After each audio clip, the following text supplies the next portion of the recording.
हा डॉक्टर बोला. हो हो हो, थँक्यू सो मच. खरं सांगू तर तुमचे उपकार मी आयुष्यभर नाही विसरू शकत. नाही नाही नाही, पुढे बाकी काय करायचंय ते मी बघतो.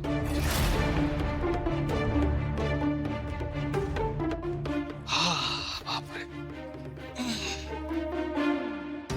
काय रे सिद्धू, कोणाचा फोन होता आणि तू इतक्या टेन्शन मध्ये का दिसतोस?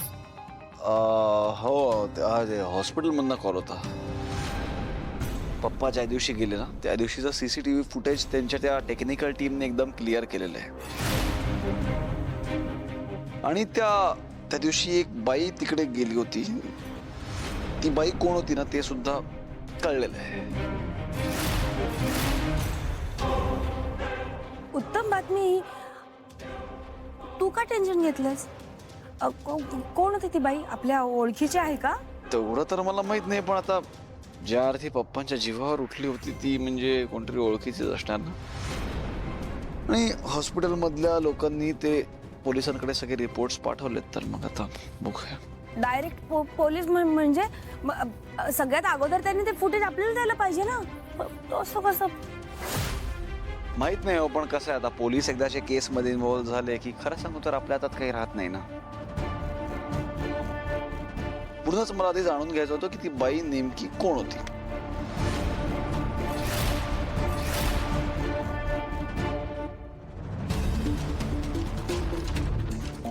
सिद्धिराज, मला काय वाटतंय, म्हणजे पोलीस आता आपल्या घरातल्या सगळ्यांची चौकशी करणार.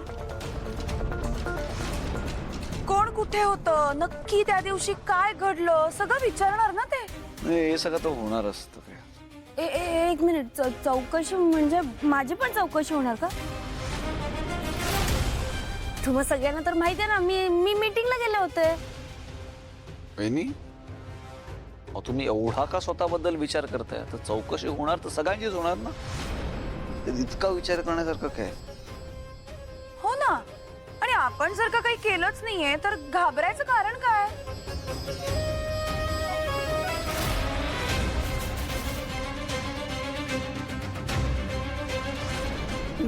मी जरा आलेच, मला महत्वाचा फोन करायचा.